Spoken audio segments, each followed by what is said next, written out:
Well, hey there, you lovely people. Thank you for joining me. And guess what? If you hadn't noticed, it's the Holy Shed's fourth birthday. Now, a confession.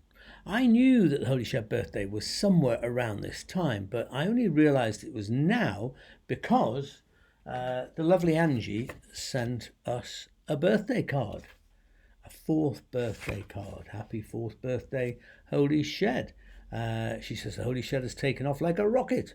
Many, many thanks to you, Dave and Pat, for all the wonderful blessings we've received. Well, I want to say thank you to all of you because, the Holy Shed is as much a blessing to me and Pat as it is to any of you out there. So it's a great pleasure to look back over 4 years and think of many friendships and connections that have been made. And on the one hand, I can't believe it's that long, 4 years, 200 sheds more or less, and umpteen shedlets.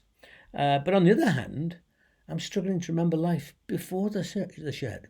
Such a lot has happened, not least, of course, a pandemic, which brought the shed to birth in the first place.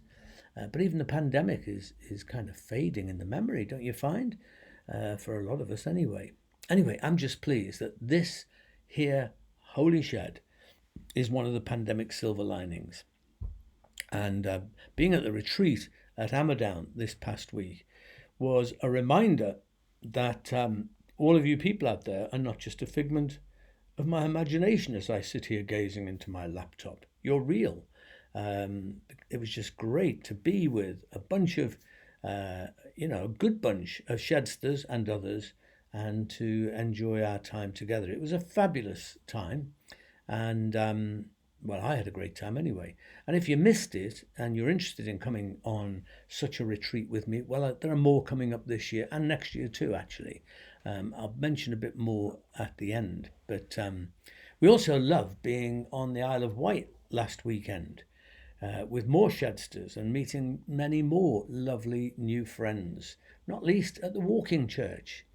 Sunday morning, we didn't go to a building. We walked out in the countryside. I think Pat measured on her phone something like 15,000 steps. So it was a good walk through woodland and listening to birds and down some nice little lanes and having chats and some silence and some liturgy. And it was fantastic. And I think that walking church is one of the many new models of church that will emerge in the future. Maybe we'll talk about that sometime. But it was a great pleasure to be with you guys. So anyway, we'll say it again later, but happy birthday, Holy Shed. And what a wonderful serendipity that we're also launching my new book, OMG, A Bad Christian's Book of Prayers. I always hate it, when I'm watching Zooms of people or films of people and they've got their book on the shelf behind them, sort of sticking outwards, facing into you. Well, I thought that this time, there it is, I'd make an exception. But I can't tell you how happy I am to be holding both a paperback and also a hardback edition of the book here in my very hands. Each of them is now available on Amazon, and the paperback is also now available on my Coffee site should you fancy a signed copy.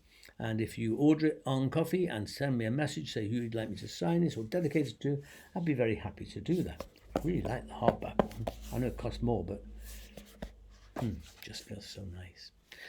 Over the next few weeks, I will be posting on Facebook and Instagram videos of my own good self, reading some of the prayers, and it would be really fabulous, my darlings, if you would share them on your social media. I'll play one a bit later on today, which will then appear on Facebook and Instagram, etc. If you could share them around and, encourage people to buy copies, I would be so pleased and delighted and appreciative of you for doing that. Not least because I hope that you'll feel when you read it that you're spreading around something worth spreading around. Also, one more thing.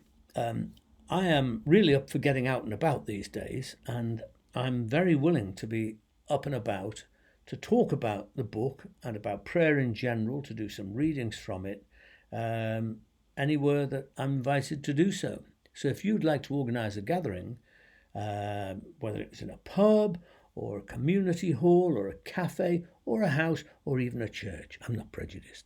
I would be very willing to do that, to come down your way, and all you need to do is just get in touch with me, and we'll work something out, and that'll be great. Okay, so as you know, we are reading through chapters of my book, How to Be a Bad Christian and a Better Human Being, through Lent, and thinking a bit about those chapters when we gather together here in the shed. This week, as I'm sure you know, the chapters are chapters 7, 8 and 9. Now, the theme of chapter 7 is very close to my heart, laughing with God. I am a laugher. I like to laugh. I like to make people laugh. But this chapter really is my way of combating, I think, a common perception that religion is basically a way of wiping the grin off your face. Yeah? That God doesn't really do laughing, which I think is very good reason for many people never setting foot in church.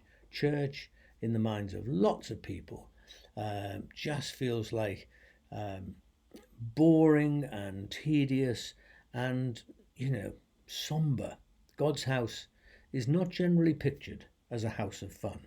And I'm not saying that, it should be all laughter and hilarity when we gather in church. Quite the opposite. I think there are times for tears and for deep thinking. But if laughter and fun and pleasure doesn't come into the mix somewhere, I don't blame people for never coming near church. Historically, the Puritans, of course, specialised. This was their specialty, wiping the grin off people's faces. Actually, more than that, making life a bloody misery for folk. God only knows how much Oliver Cromwell and his band of merry men have to answer for in this regard. Their hatred and their banning of colour and beauty and art in churches is just a monumentally depressing thing.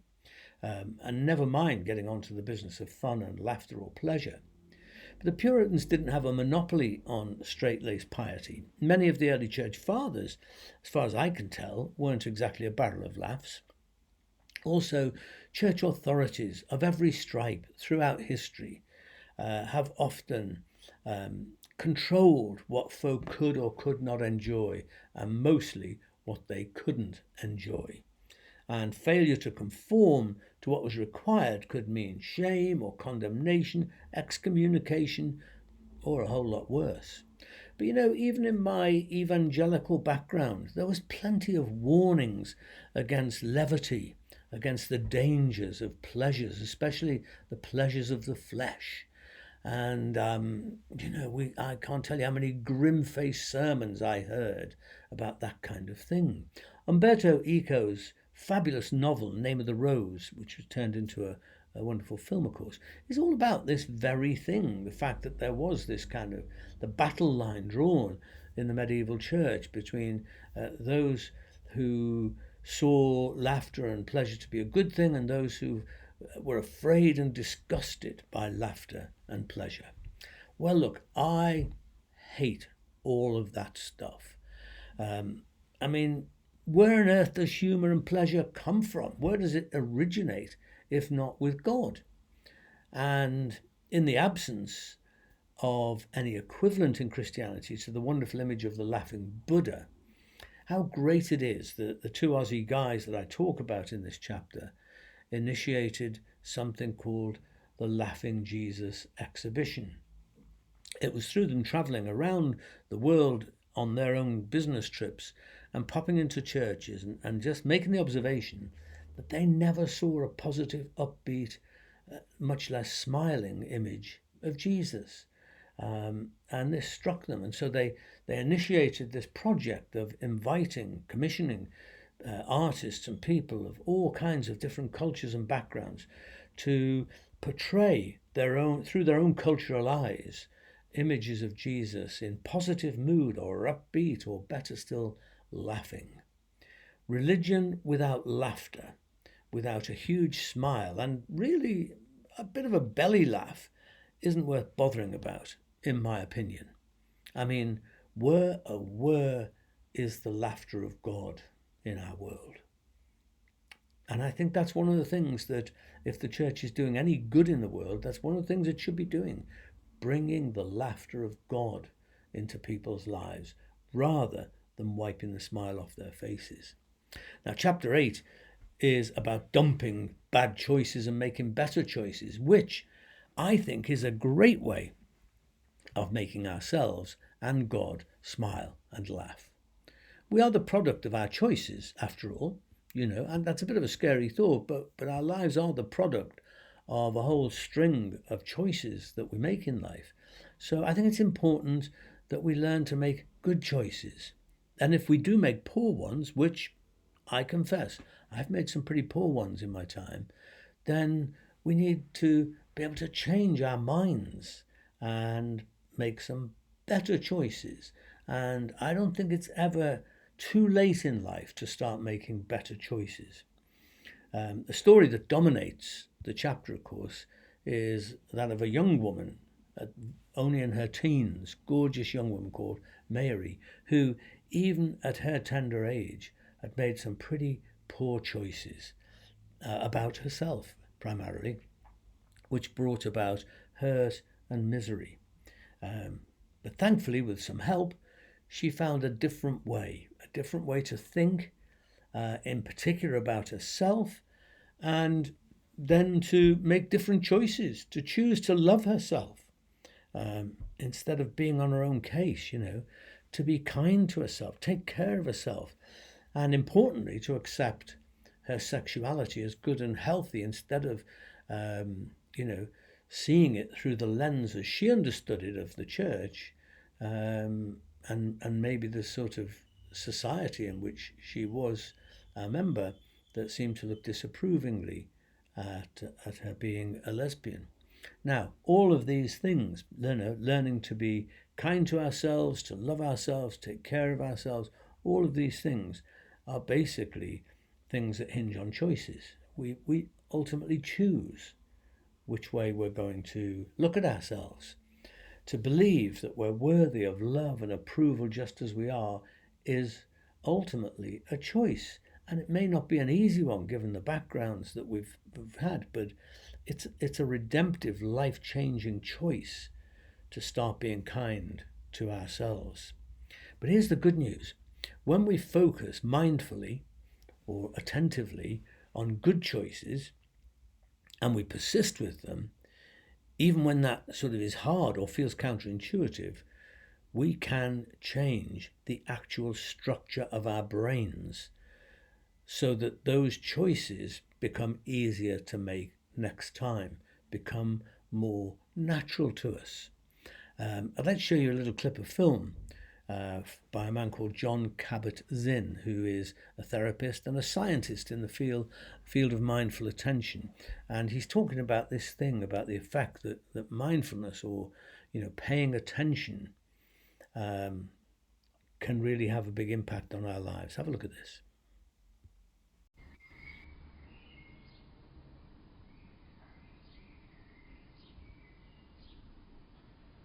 The latest research in mindfulness is showing that that it's possible to actually practice paying attention in systematic ways that change the way the brain is wired, changes the way the brain functions, changes the very structure of the brain in ways that enhance well-being and clarity and multiple intelligences.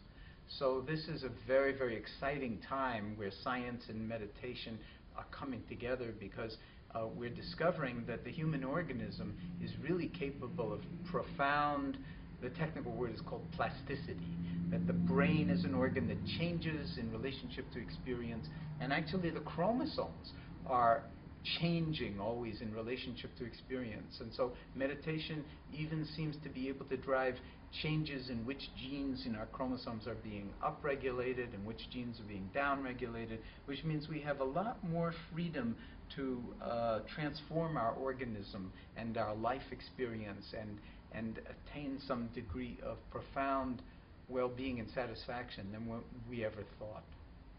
That's scientifically amazing, and it's also seems to be the case.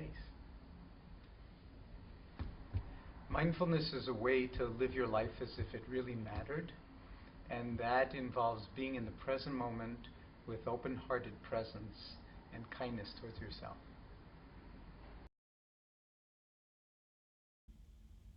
That's really encouraging stuff, don't you think? I mean, if we can learn to make important choices in our lives more mindfully, more deliberately, more intentionally, and more awake to their possible impact on our lives, that will be a whole lot better. And we can actually train or rewire our brains through this plasticity that John was talking about there to follow such choices, making them more effortless and more natural. So, just as you can, well, in principle anyway, make choices to become, you know, a gold medalist in the Olympics or something. Not that I could do that, but if we can do that, if we can achieve things by focus of attention and by habit and by practice, then equally we can, become champions of being kind to ourselves, which I think is a really, really important thing in life because, as I often say in the shed, if we learn to be kind to ourselves, that is really a portal toward being kinder toward other people. Chapter 9, God is not a Christian, points so importantly, I think, to where we need to move in our world going forward into the future, especially given horrible, dreadful geopolitical situations which generate and perpetuate hatred and intolerance and bigotry. As I've said repeatedly, I don't believe in religious pea soup. What I mean by that is a sort of syncretism in which different traditions are merged, losing their individuality and attempting to create a sort of unity, which I think is a false unity. I believe passionately in healthy, respectful, open-hearted pluralism, living alongside of, respectfully, other people and other traditions. And that crude syncretism loses sight of individuality, loses sight of diversity and the beauty and wisdom which that diversity can bring. It's really, I think, a form of religious vandalism to imagine and proceed down the road of trying to sort of get rid of our differences and just try and sort of all become this one pea soup. If we think about faith traditions as languages or linguistic systems, then the aim ought not to be an artificial language, an Esperanto language, but rather a religious, multilingual celebration and appreciation of difference.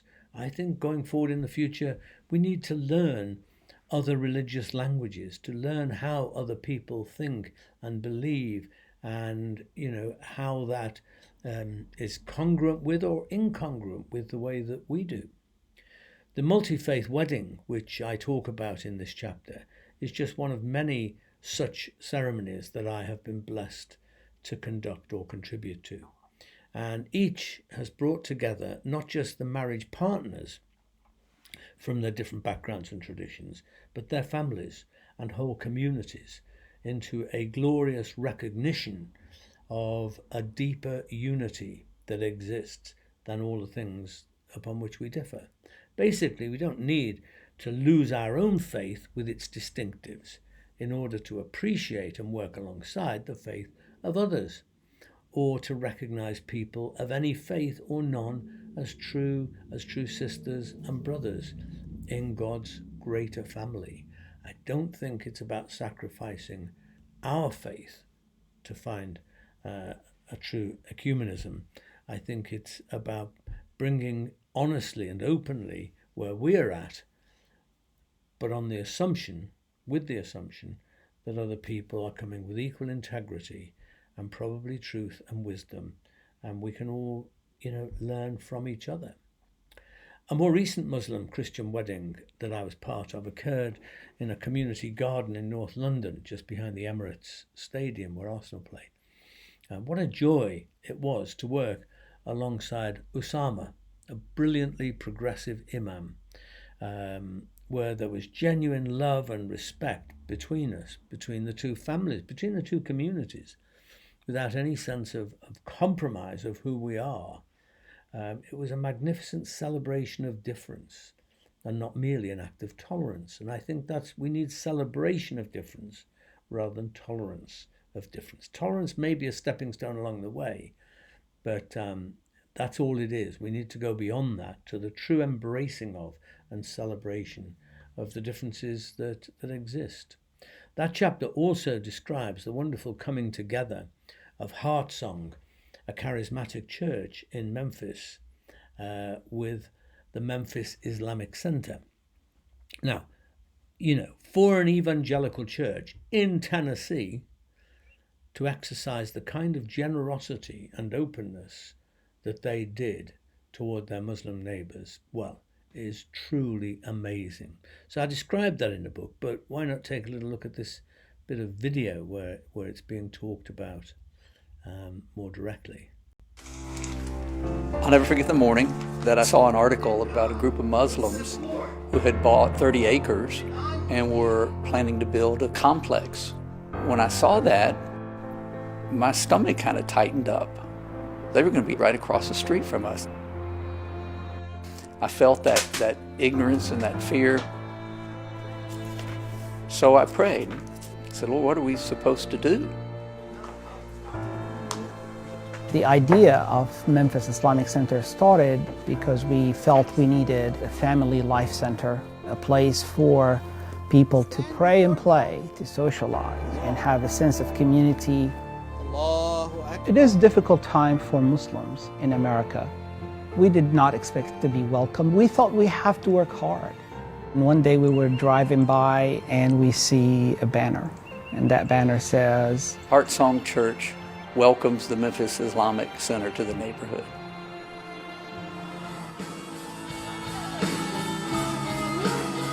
Me and my wife both were thinking about leaving church because I just did not accept what was going on. Lord, we are so humble. I went to Pastor Steve and asked him, I said, what are we doing? He told me to read the Gospels. When I read through those Gospels and I figured out I was the problem. What was going on with the world today? I was the problem.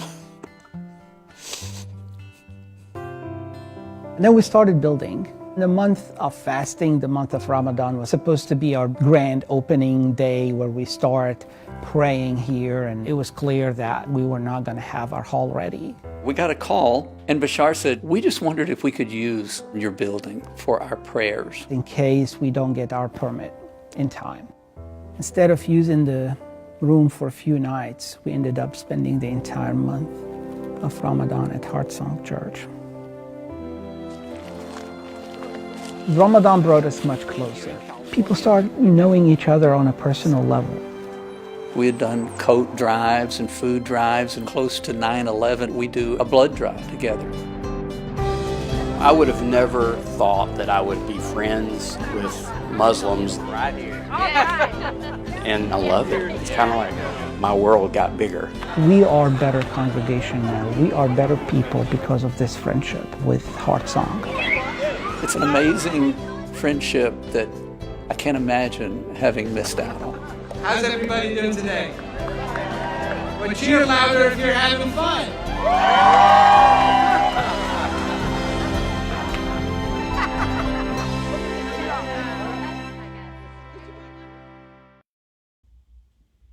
What a beautiful story. I mean, what wonderful, wonderful images. Understanding the background of charismatic and evangelical Christianity, it boggles my mind. And I think what part of me thinks, how did that happen? Well, maybe I do believe in the Holy Spirit after all. It's amazing that they could transcend their own theologies and prejudices to express love and neighborliness toward their Muslim friends. And you could see how challenging it was for all of them. Listening to Mark talking about his own struggle, I mean, you can feel the emotion of realizing that he was part of the problem, not part of a solution for the world. I mean, it's just freaking fantastic as far as I'm concerned. And I just pray that, there will be more and more of this going forward into the future. Of not feeling the necessity to have to go and convert people. I've always loved the title of the Manic Street Preachers album that says, "Tell me your truth." Or, "This is my truth, tell me yours. This is my truth, tell me yours." That summarizes, I think, the whole posture of mind and heart that we so desperately need in our world today, in the realm of faith and probably in lots of other areas of life too. So I'm going to leave it there for now, because we've got a bit of a full thing going on today. Do let me know your own thoughts or experiences concerning these chapters in the book and the issues that are raised. I would love to hear from you. So anyway, here's the prayer from OMG that I promised you earlier. Here you go. This is a creed for living well. I believe in welcoming each morning with a smile, whatever the day holds. I believe in pausing frequently to inhale fresh air and quieten my busy, busy mind. I believe in saying hello to strangers, the humble virtues of civility and kindly small talk. I believe in kissing people we love as often as possible. I believe in parties, that laughter is food and drink to the soul. I believe in staying true to what we believe, but also changing our mind without anxiety or regret. I believe in good coffee at least twice a day, preferably with a friend. I believe in speaking gratitude out loud, even when no one else is present. I believe in making room for music, art and poetry, watching films and playing games with children and dogs. I believe in talking to God honestly, like a friend, without worrying about being anthropomorphic or other complications. I believe in being kind and forgiving, especially toward oneself. I believe, finally, that what we believe is not as important as what we do, like loving the earth, treating people with respect, living life as passionately and generously as we can.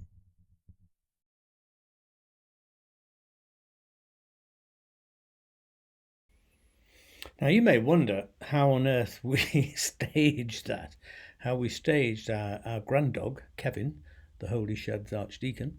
How we staged him stepping up just at that right moment and well, fact is, he did it all by himself. Clever dog, that. So there you go. So if you've got a drink handy, I'd like you to join me in a toast now. Whatever it is that you've got in your glass, I'd like you to join me. Let's make a toast. Let's make a toast to the Holy Shed, 4 years old round about today. A toast to OMG, which we are launching well and truly here today. May it be a source of blessing and hope and liberation to many people. A toast to all of you, dear Shedsters. However long you've frequented this little space, it really wouldn't be the same without you. So here's to you, and happy birthday, everyone, to life. L'chaim.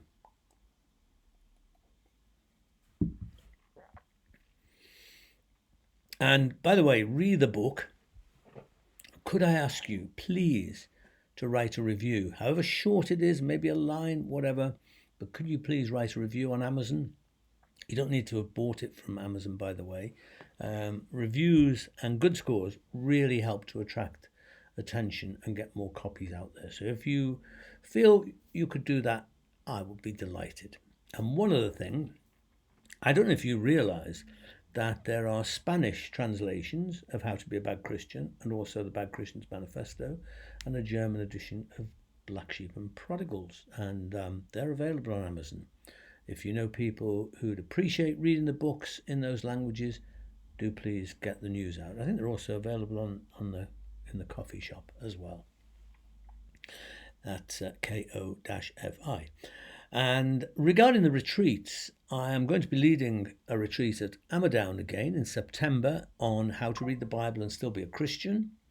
And also in September, I'm leading a retreat at Scargill, beautiful retreat place in Yorkshire, on, oh my God, OMG, about Christian's Guide to Prayer. So, I'll say more about them along the way, but just to be able to log that away in your heads.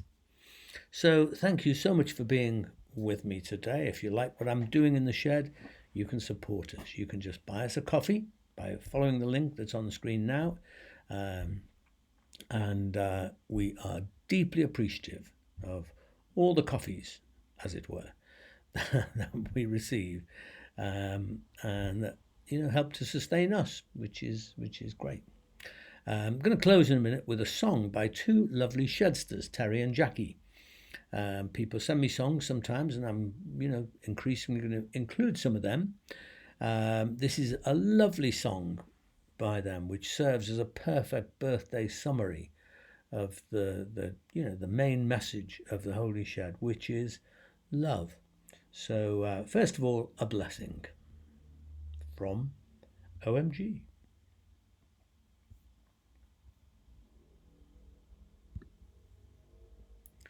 In happy times, may you be grateful.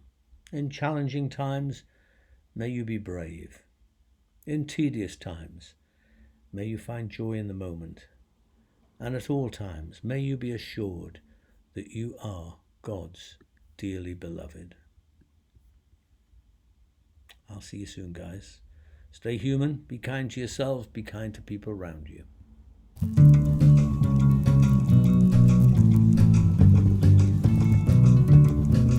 Let the love revolution begin. Beat our butterfly wings, throw starfish back in the sea. Love wins. One tiny drop of kindness can reach 1,000,000 miles as it echoes through eternity and swings the ocean wide. Love your neighbor as yourself. Love your enemy as well. God's kingdom's upside down. Love wins. We can be the Christ-like for them. Choose to turn around. Be like the good Samaritan. Let love not hate abound. Let the love revolution begin. Beat our butterfly wings, throw starfish back in the sea. Love wins. Revolve when you feel angry. Revolve when you feel hate. Revolve when someone's nasty words come screaming in your face. Revolve when you feel worthless. Revolve when you're ashamed. Revolve into the arms of God and feel His love and grace.